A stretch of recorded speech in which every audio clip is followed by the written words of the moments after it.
राधे राधे, जय श्री राम। आजकल अपने देश में सनातन में बहुत भ्रांतियां फैल रही हैं।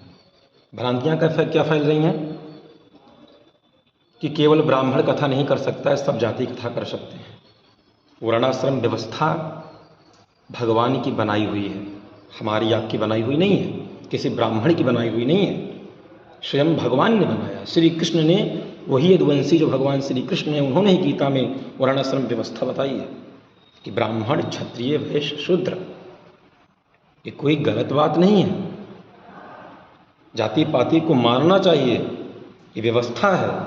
और जो लोग कहते हैं मैं जाति पाति नहीं मानता हूँ, वो अपना विवाह किसी अपने नीचे कास्ट की बेटी से कर लें, अपने बेटे का विवाह किसी नीचे कास्ट की बेटी से करा दें, अपनी बेटी की विवाह किसी नीचे कास्ट के बेटे से करा दें। अगर जाति पाति नहीं मानते हैं तो जाति पाति मानना चाहिए, वो एक व्यवस्था है, हर सनातनी को मानना चाहिए। भगवान ने व्यवस्था बनाया है।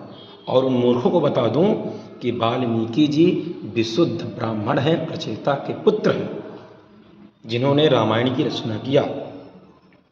और उस मूर्ख को बता दूं जो कह रहे व्यास जी धीवर के पुत्र हैं, ब्राह्मण नहीं हैं। व्यास जी ब्राह्मण के पुत्र हैं, पाराशर जी के पुत्र हैं, विशुद्ध ब्राह्मण हैं।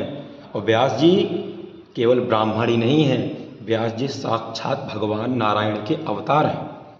और उन्होंने ही भागवत में लिखा है, भगवान ने ही लिखा है भागवत में।